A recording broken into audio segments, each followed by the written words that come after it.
नमस्कार दोस्तों। कभी कभी गणित हमें ऐसा सवाल दे देता है जो पहली नज़र में बहुत ही हार्ड लगता है, लेकिन सच तो यह है कि हर मुश्किल सवाल के अंदर एक छोटा सा हिंट जरूर होता है। आज का सवाल भी बिल्कुल ऐसा ही है। तो चलिए बिना किसी टाइम पास के पूरे फोकस के साथ इस क्वेश्चन का पोस्टमार्टम समझते हैं। तो क्वेश्चन कह रहा है कि 3x⁴ plus 6x³ minus 2x² minus 10x minus 5 के अन्य सभी शून्यक ज्ञात कीजिए यदि इसके दो शून्यक रूट 5/3 और माइनस रूट 5/3 है। ठीक है, इसमें कह रहा है कि इसका जो है दो शून्यक दिया हुआ है। ठीक है, और इसका और दो शून्यक निकालना है। कैसे निकालना है? क्योंकि जो इसका घात है 4 है, यानी 4 घात वाला का 4 शून्यक होता है और 2 घात वाले का 2 शून्यक निकलता है, 3 घात वाले का 3 शून्यक निकलता है। तो इसी प्रकार इसका 4 घात है तो इसका 2 शून्यक है ऑलरेडी, इसका 2 शून्यक और हम लोगों को निकालना है। ठीक है, अब जरा सोचिए, जब हमें 2 शून्यक पहले से ही मिल गए हैं तो क्या हम इनकी सहायता से पूरा बहुपद का जो है रहस्य खोल सकते हैं? तो मेरा जवाब होगा भाइयों, हाँ बिल्कुल खोल सकते हैं। यहाँ पे लिखेंगे हल। तो हमें दिया गया है, क्या दिया गया है? हमें दिए गए हैं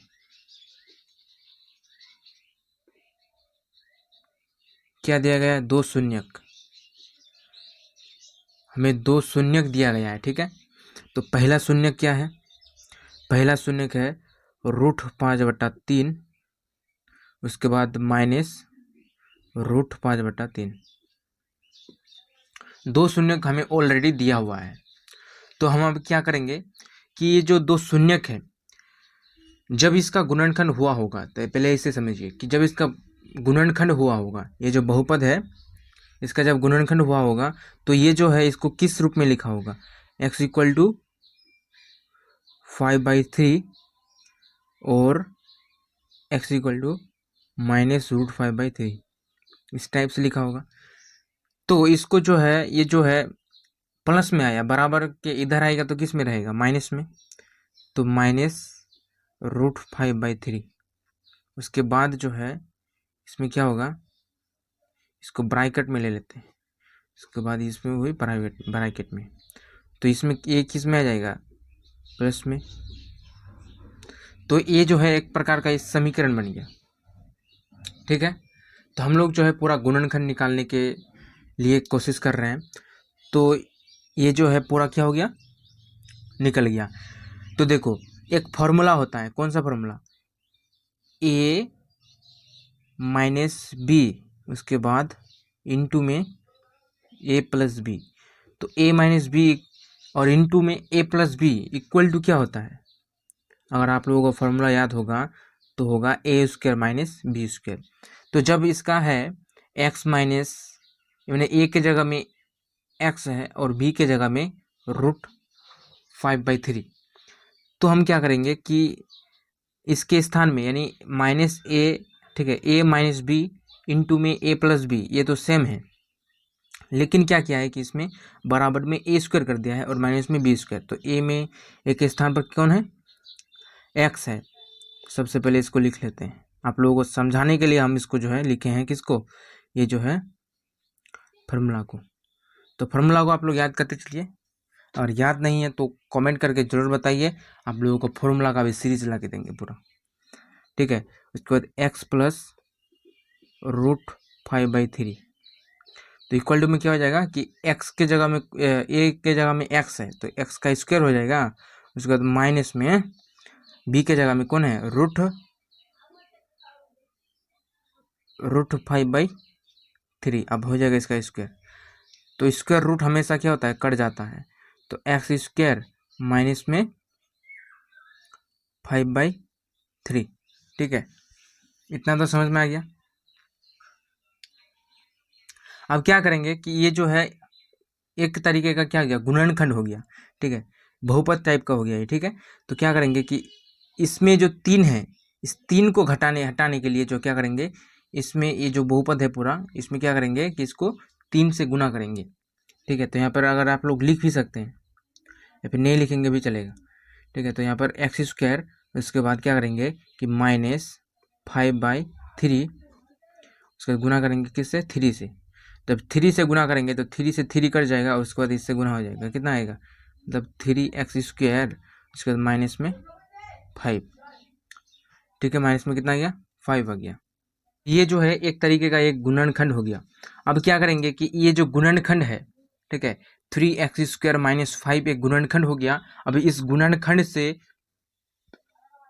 इस पूरे बहुपद को, पोलिनोमियल को जो है भाग करेंगे, और भाग करने पर जो भागफल आएगा उसके साथ उसके आगे थोड़ा सा काम करेंगे, जिससे हम लोगों का दूसरा 2 शून्य भी निकल के आ जाएगा। तो चलिए भाग करते हैं। तो इस गुणनखंड से इस बहुपद को पूरा भाग करते हैं, देखते हैं क्या आता है भागफल। तो देखो यहाँ पर आप लोगों को इजी में बताया था मैंने कि जो पहला पद होता है इसका और इसका पहला पद होता है, इसको आपस में भाग करना पड़ता है। तो भाग करने पर क्या आएगा, x² आएगा। तो आप लोगों को मैं जल्दी जल्दी बता देता हूँ ताकि वीडियो लंबा ना हो, ठीक है। तो देखो यहाँ पर x² से x² को गुणा करेंगे, 3x⁴ आए। उसके बाद जब x² को -5 से गुणा करेंगे तो कितना आएगा, -5x² आएगा। उसके बाद हम लोग माइनस करेंगे, प्लस करेंगे, तो पूरा कट गया, आ गया नीचे 6x⁴। उसके बाद यहाँ पे आएगा +3x², इसको घटाने पर इतना आएगा, इसके बाद -10x, ठीक है। अब उसके बाद क्या करेंगे कि ये जो x³ है, मतलब ये आगे वाला को पूरा गायब करना है, ठीक है, इतना मान लीजिए। तो जब गायब करना है तो किससे गुना करेंगे इसमें कि इतना आ जाए, तो प्लस में 2x से गुना करने पर 6x³ आ जाएगा, ठीक है। उसके बाद इसको जो है इससे गुना करेंगे तो 5 दूनी 10 आएगा, माइनस में x, उसके बाद आएगा माइनस, उसके बाद आएगा प्लस, ये पूरा कट गया, ये भी पूरा कट गया, आ गया कितना 3x² और माइनस में 5। अब जो है इसको अगर एक बार में लगाएंगे तो पूरा पूरी कट जाएगा, ठीक है। 3x² माइनस में प्लस पूरा पूरी कट गया, ये कितना 0। तो इसका भागफल कितना आ गया आप लोग देख सकते हो, इसका भागफल आ गया x² + 2x + 1, ठीक है। अब इसको क्या करना है कि x + 1 का अगर होल स्क्वायर करते हैं, जैसे कि a + b का होल स्क्वायर करते हैं तो क्या होता है, पहले तो a² होता है, प्लस में b² होता है, उसके बाद ab 2ab होता है, तो 2 और ab, तो 2ab प्लस में 1 का स्क्वायर करेंगे तो 1, तो सेम चीज़ आ गया। यानी इसको जो है किसके रूप में लिख सकते हैं, इसके रूप में लिख सकते हैं, यानी x² प्लस में 2x प्लस में 1 इक्वल टू x + 1 का होल स्क्वायर। शॉर्टकट जितना हो सकता है उतना मैं आप लोगों को बता रहा हूँ, आप लोग ध्यान से देखते चलिए। अब यहाँ पर x + 1 का होल स्क्वायर आ गया। होल स्क्वायर कहने का मतलब जो है x + 1 जो है 2 बार इसको आपस में गुना किया गया है, ठीक है। इसको हम लोग इस रूप में लिख सकते हैं, x + 1 × x + 1, ठीक है। इसको आपस में 2 बार गुना किया गया है, इसलिए जो है स्क्वायर में आ गया है, ठीक है। अब क्या करेंगे कि इस जो है प्लस में है, x + 1 = 0, उसके बाद x + 1 = 0। अब इसमें इधर ही जो है प्लस में है, उसके बाद इसको अगर बराबर के उधर कर देंगे तो माइनस में आ जाएगा, यानी x = -1, इसमें भी हो जाएगा -1। हम लोगों का 2 शून्य पहले था, कितना था, रूट, यहाँ पे लिख देते हैं हम आपको, √5/3, उसके बाद जो है -√5/3। अब हम लोगों का 2 शून्य और आ गया, कितना, -1। तो हम लोग का -1 जो है दूसरा मतलब अलग वो है, क्या है, शून्य है, तो इसलिए हम लोगों का यही हो जाएगा आंसर। देखा आपने, जो सवाल शुरू में बहुत डरावना लग रहा था, वही सवाल एक छोटे से हिंट से कितना आसान बन गया।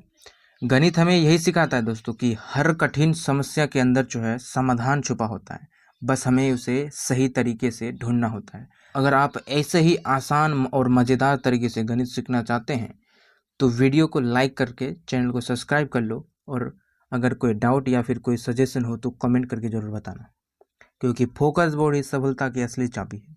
हर बार की तरह जाते जाते बस एक ही बात कहना चाहूँगा कि अपनी क्रिएसिटी को डाई मत होने देना और नई चीज़ें सीखते रहना, कि क्रिएसिटी अलाइव हो तो हर इम्पॉसिबल काम भी पॉसिबल बन जाता है। तो मिलते हैं एक नई और इंटरेस्टिंग वीडियो के साथ।